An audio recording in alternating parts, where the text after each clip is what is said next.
all during the lockdowns. The automatic pay raises went through, and politicians never missed a pay hike through that whole time. And now finally having an MP stand up and say, no, this is enough. It's not right for me to take this, especially with my constituents hurting. It really matters. Joining me now is Mike Dawson. He is Member of Parliament for Miramichi Grand Lake. Sir, I know you just got off the plane and you're back in your riding now. Thank you for giving us time. How's it going? Why did you refuse this pay hike? Well, Canada's in difficult times right now with the cost of living, the way the economy's going. People that are doing well are having a hard time right now. So it's I don't think it's time for MPs to be taking a pay raise right now. And you were looking at a pretty big pay raise. It was around close to $10,000, wasn't it? I think it's going to work out to be about 8,800 in that range. Okay. I read your letter that you wrote to the clerk, and it really touched me because you mentioned being a drywaller and what it's like being a working man in Canada, and remembering working women too. My brother's a drywaller. He's up at about 3:30 every morning, trying to get to work to make rent. And thank you for speaking up for working people. Is that what really got you to say, no, I don't need this pay raise right now? I said when I was going to run provincially and federally that I wouldn't forget where I come from, and I haven't.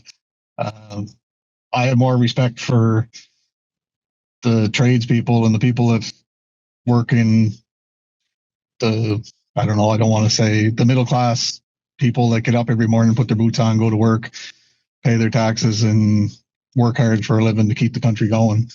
I respect them a lot more than I do the people that are wearing suits every day. I got to ask you, what have you been hearing from your constituents? Because I know our email inbox has been blowing up. People are so happy that you're taking this stand. What have you been hearing? My office in Ottawa today, when I left my office, they were at about 8,000 emails that come in. They've been logging and tracking all the emails, trying to put them in separate folders after they come in, trying to clear my emails so that any emails that aren't about this topic, that we can get to the constituents that people have concerns. On my personal phone, Messenger, text messages, I have thousands of messages on there from people, constituents. It's unbelievable how many people reached out so far. And does that help? I know that, how do I put this nicely? A parade didn't suddenly start behind you of other members of parliament also saying that they were going to refuse their raises. So I know it can feel a little lonely sometimes in Ottawa, but did those thousands of emails and messages help? I think they help a little bit. For me, it don't matter to me if there's a parade behind me or not. I didn't do it to try to. I'd like to see others do it, but I didn't do it to try to for publicity or to try to start a trend that people were going to start donating money back, giving their raises back. I did it because it was the right thing to do for me, and I just thought it was the right thing to do. I don't have the fanciest suit in Ottawa. I don't have the fanciest shoes, and I don't want them either. It's one of those things that I know where I come from. I know how I started when I get out of high school, and I'm not going to forget that. The problem I have with this is the Stellantis workers have to pay, or the workers, the auto workers, not just Stellantis, but the auto workers in Ontario right now are going to be taxed on their severance packages. The tax on those severance packages are going back to the MPs in a roundabout way. So for a lot of these MPs that are getting the money, it's beer money for them. At the end of the day, by the time they get taxed in the tax bracket they're in, $8,000 gets taxed, they're getting about $4,000. Works out to be about $70 a week. So it's just what it is. I just don't agree with taking it. If I can't give it back, I haven't got word back yet. If I can't give it back, then I'll donate it to the food banks, or I'll figure something out how I'm going to donate the money that's coming. You know, you should be able to. And going right to the clerk, That seems like a wise thing to do. I mean, if they can legislate pay raises, I'm sure they can figure out a way to have you not get one. Like you guys, like that's where the laws are made, right? Is that right there in the House of Commons? So they should be able to. Well, if we can't give it back, there's a problem because I can sign a paper for them to take more tax off if I want more tax off. We're not reinventing the wheel. We put a man on the moon. I'm pretty sure they can take a pay raise and not put it on there if they really want to do it.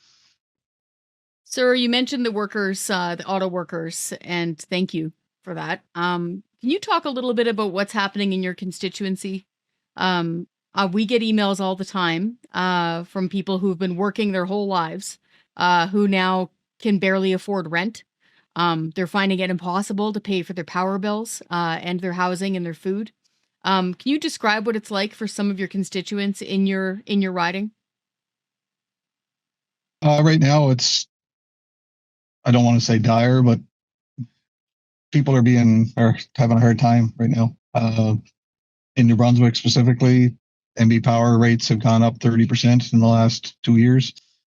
The cost of groceries, you go to the grocery store, you come out with a bag and it's close to $200 sometimes, depending on what you're buying. People are just having a hard time. Price of fuel's up almost $2 a liter in New Brunswick. The cost of living in New Brunswick used to be one of the lowest costs of living in Canada. Now it's one of the most hardest places to live. What was the response, if you don't mind me asking, from the media on Parliament Hill? I heard that you were doing some mainstream media interviews. I spent most of my adult life in mainstream media. I'm sure some reporters are pretty interested in the fact that you're saying no to this pay raise. Not really. No? I haven't heard. I had CBC reached out. I think I got an interview maybe tomorrow with them. I think City TV was one this afternoon. I did it at lunchtime today, around lunchtime. Besides that, you guys reached out, and I think that was pretty much. There might have been one or two others that aren't part of the mainstream media that reached out. Well, I really hope that it picks up again for you because, again, this has been going on now for years. As you might know, all during the lockdowns, the automatic pay raises went through, and politicians never missed a pay hike through that whole time. And now finally having an MP stand up and say, no, this is enough. It's not right for me to take this, especially with my constituents hurting. It really matters. And I think that's why I'm sorry if you can't use your email box right now on Parliament Hill. Is your staff having a tough time sorting through it? Yeah, I think I could probably use 3 or 4 more hands in there going through the emails, trying to filter them out. But I got the best staff in the world, so it's one of those things that they're pushing through it. They'll get through it. Hopefully, they'll get through it by the next few days, and by the weekend we'll have everything logged and put in other files, and then we can get back to the regular emails that come in. And this whole situation could be resolved. Mark Carney has the tools to come out and say the cost of living right now is outrageous and people are struggling, and we're supposed to be elbows up and looking out for Canadians. He got the tools there. He can put a freeze on like Harper did back in 2010, 2013. Once again, we're not reinventing the wheel here. If the Liberals really want to help Canadians, they can help Canadians tomorrow if they want. Awesome. Anything else that I haven't asked you that you especially would like the working man and woman, the working taxpayers who are watching this right now and they're cheering for you? I gotta say, like your email blew up, ours did too. People are so happy with you. We even got a bumper sticker going. I don't know if they're printed yet. It was "Be like Mike, refuse the hike." So they're really happy to see this. Anything else that you want those working taxpayers to know? Yeah, I'm not a hero. I seen a thing with ass. I seen something with badass. I'm not a badass. I'm just an ordinary person, a drywaller from New Brunswick that the Liberals said that shouldn't be in Ottawa. I'm just an ordinary day person like everybody else. I get up before I was a politician. I'm not your career politician. It's just something I fell into, and when I signed up for it, I said I wasn't gonna going to be a regular politician. I was going to do things differently. And I try to represent the people of Miramichi Grand Lake the best way I can. And at the end of the day, I hope that they're happy with the way I'm doing it. Judging by some of the emails across Canada, there's a lot of people that seem to be. So I'll keep doing what I'm doing and until I can't do it no more.